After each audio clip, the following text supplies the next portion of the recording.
All right, let's introduce bonds. Bonds are important financial instruments. I would guess that everybody in class will at one day hold some sort of bond. Bonds are just loans. So think of Apple.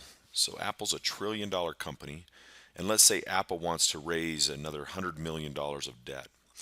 They're not just going to go down to the local bank here, America First Credit Union, and ask for $1 million loan. America First Credit Union doesn't have that capital, right? So what has happened is Apple will go to the market, the rest of the market, and ask the market for a loan.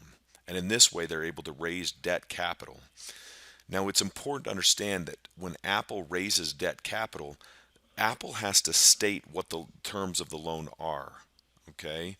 How much each individual loan is, what the interest rate of that loan is, at least what Apple thinks that interest rate should be, and how long the loan is, okay?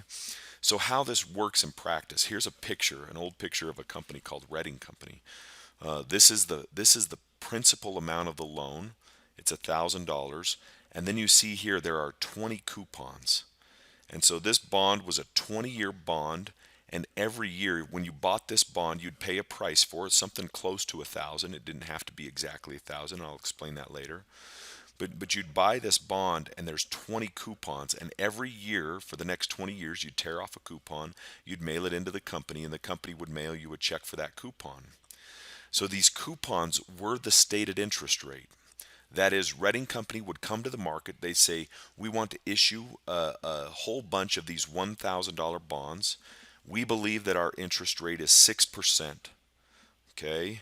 So the coupon rate stated by the firm is 6%. That means each of these individual coupons per bond were worth 6% of the $1,000 principal amount of the bond, or $60.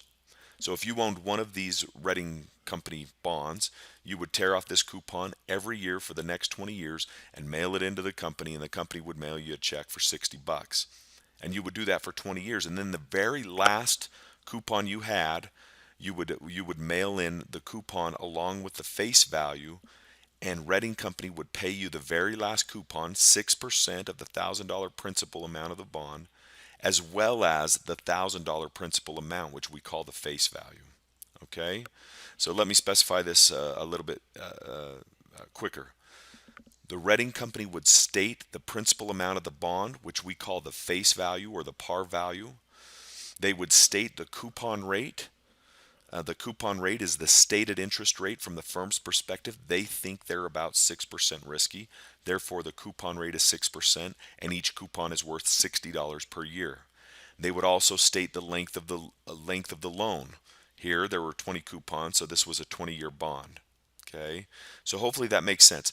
The company stated the face value or par value, the coupon rate, as well as the length of the loan. Alternatively, when they went to the market and asked for this, the market would then turn around and say, "Well, we think you're riskier than 6%. We think you understated your risk at 6%. Therefore, we're only willing to buy this bond at, say, $950."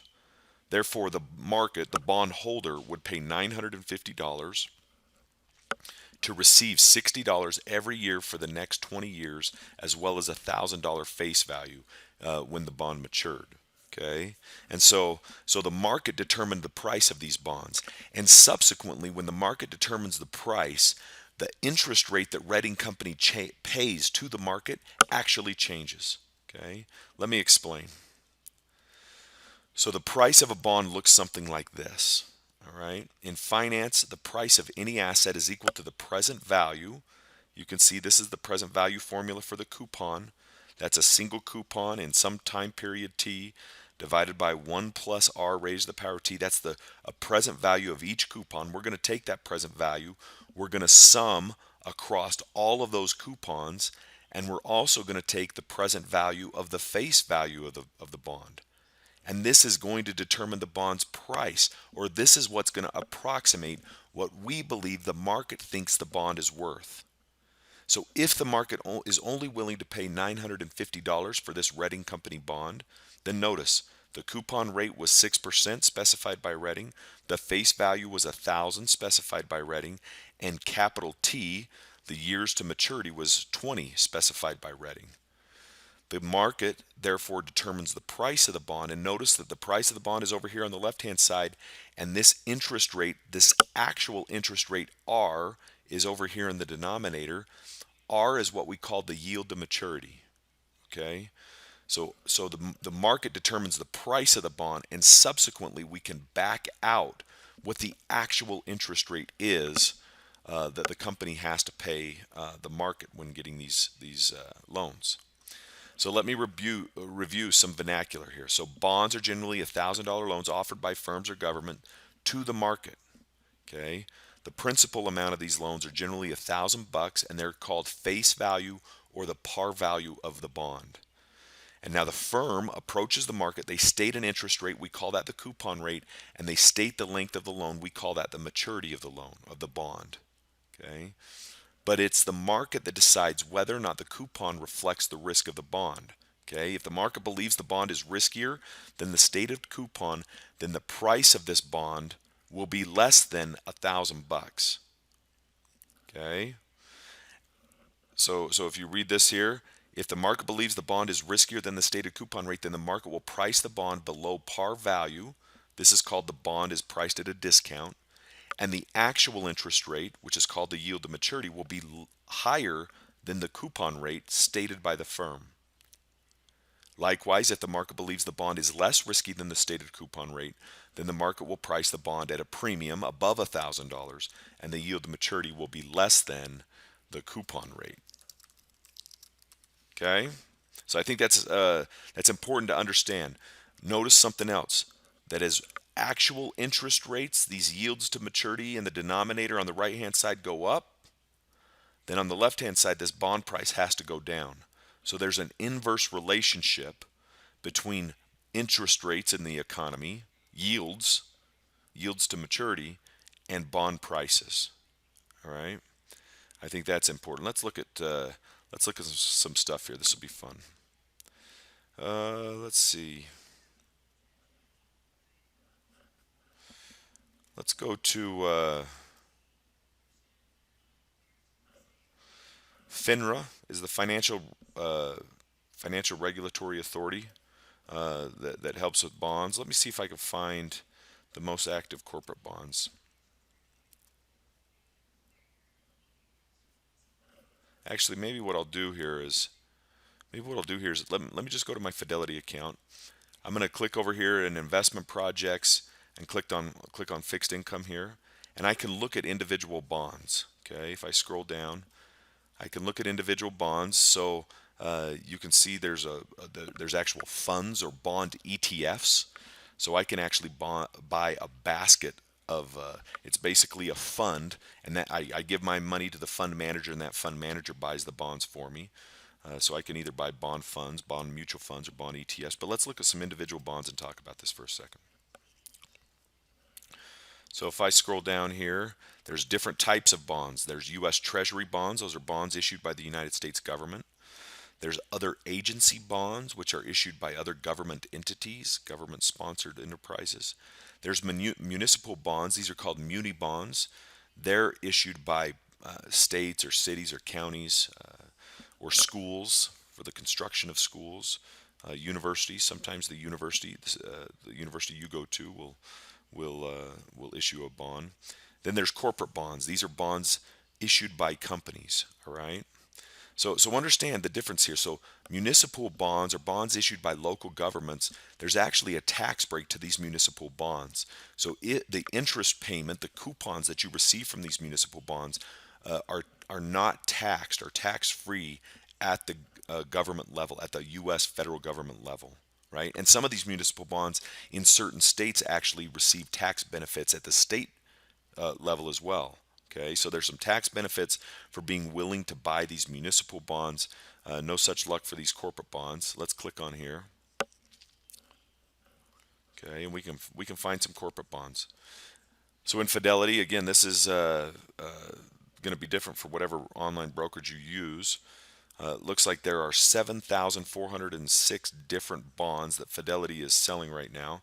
And I can look at bonds with different maturity dates. Why don't I live a little here and look at some longer term bonds? Let's go 5 years out.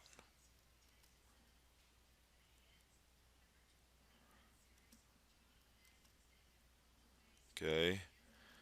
And let's go, maybe I want to look at mid intermittent bonds here. So bonds that mature within 5 to 10 years. And you can see that now I'm down to 2,074 QSIPs. These are basically bond ticker symbols, and I can click on these QSIPs here. It'll take a while to load, but here you have the various bonds that we can look to buy. So let's scroll down here. Oh, here's one. Here's Boeing. So some of you know who Boeing is. All right. So Boeing has a coupon rate of 2.5%. This bond matures in 5 years from now. It matures in March of 2020. Notice also something that I'll explain what this means here in a second. But let's look at the price here.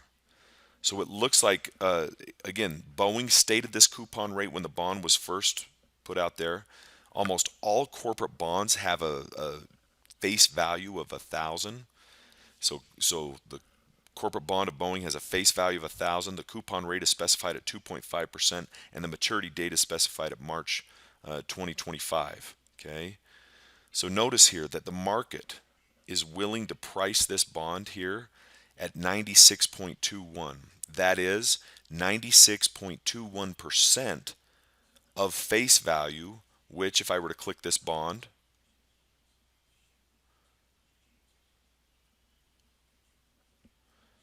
if I'm going to click this bond has a face value of 1,000. And let me look here. So this bond has a face value of 1,000. A couple of other interesting things. It pays its coupon, even though its coupon rate is 2.5% annually. It pays a semi-annual coupon. Okay, so these bonds pay semi-annual coupons. S&P has rated this bond as an A minus. I'll explain that here in a second. And Moody's, another S&P, by the way, is Standard & Poor's. That's an outside rating agency. And Moody's is another rating agency that rates this bond Baa1. So this bond is fairly highly rated. Okay, it doesn't appear that Boeing is going to go bankrupt anytime soon. At least that's what these rating agencies think. Okay, and so you can see you can see what happens here. So notice this bond is continually callable, and I could click on that and get a definition. So a callable bond means at any particular time Boeing can come out and buy the bond from you at the current market price and no longer have that debt outstanding. It's basically the ability of Boeing to pay back their debt early. Does that make sense? So I'm going to go back here to all those corporate bonds, and let me explain. The bond rating agencies. Okay. So S&P and Moody's are the most familiar bond rating agencies, and the way that they rate bonds is simple. So a AAA bond is the highest rated bond. A AA bond is the second highest rated bond. A single A bond is the next highest rated bond. Then it goes to triple B, double B, B. Then it goes to triple C, double C, C, and then it goes to D. Don't buy a bond that has a rating of D. That means the bond is in default. Okay. And an investment grade bond is a bond that is rated typically triple B or above. All right. So a really good bond that doesn't have a super high likelihood of defaulting or going bankrupt is an investment grade bond, and they have bond ratings of maybe triple B, A, double A, or triple A bonds. Notice something here. There's pluses and minuses. So S&P and Moody's, or there's ones and twos here. S&P and Moody's have tried to delineate between what a triple B plus bond is and a triple B minus bond is. Okay, but you can see, look, here's Kimberly Clark. Kimberly Clark Corporation, you might know who they are. There's a coupon rate of 2.65%. That's an annual coupon rate. I'm certain, almost certain, this bond pays a semi-annual coupon. It's rated as an A or an A2 by some of the bond rating agencies. And notice that this bond was recently priced at 102.75. So 102.75% of 1,000. That means that this bond is priced at $1,027.49. Okay, so it's 102% of face value. The face values are generally $1,000. So I can think of this bond being priced more. That is, that the market believes that 2.65% for Kimberly Clark, given the current macroeconomic environment, they think that this bond is actually less risky than the coupon rate. So they're willing to pay a premium, and the subsequent yield to maturity is only 2.055%. Does that make sense? Or 2.063, depending on whether you look at the ask price or just the general yield to maturity. So anyway, I think it's important to understand that